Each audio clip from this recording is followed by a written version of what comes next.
afternoon, Mets fans.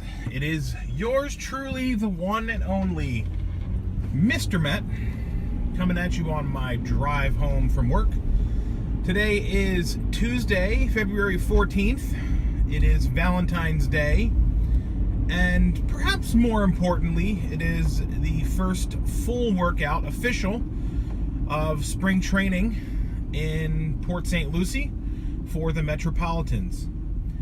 And not much in terms of news to discuss today, but one of the items I wanted to talk about today was sort of a recap or a rehash of something I was bitching about from 2 weeks or so ago when our friends at Fangraphs projected the Mets to win 83 games.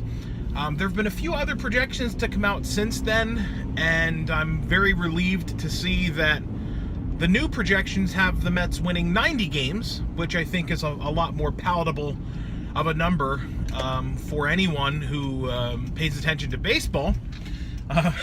And of course, as I said before, a lot of those numbers and a lot of those win projections expect that everything is going to go right.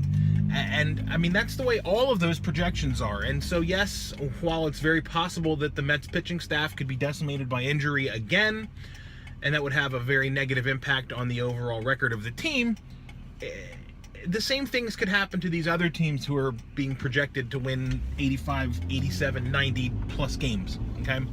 So if the Cubs get decimated with 3/5 of their starting rotation being out for the season, I suspect that the win totals will decline significantly. So anyhow, the Metropolitans are warm and cozy in Port St. Lucie. I am cold in Pennsylvania, but I am relieved to say that in just over a week, I will be in sunny Port St. Lucie.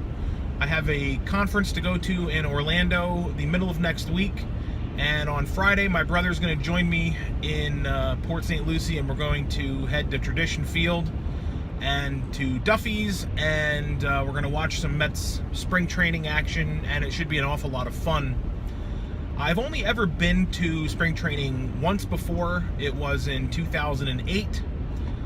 The spirit around the team, this was, of course, post-collapse in 07.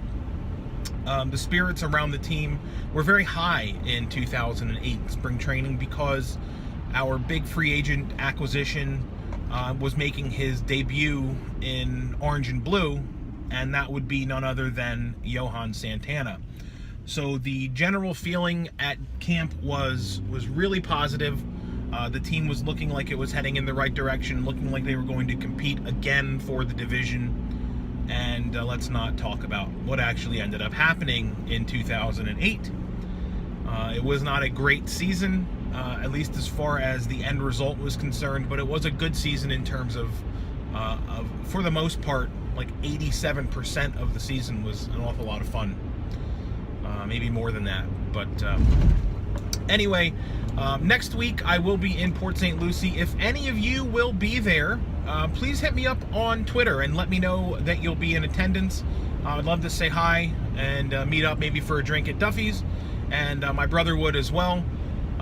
I am, of course, at Mr_Met on Twitter. Please follow me if you're not already doing so, and please join in on my daily Mets trivia contests.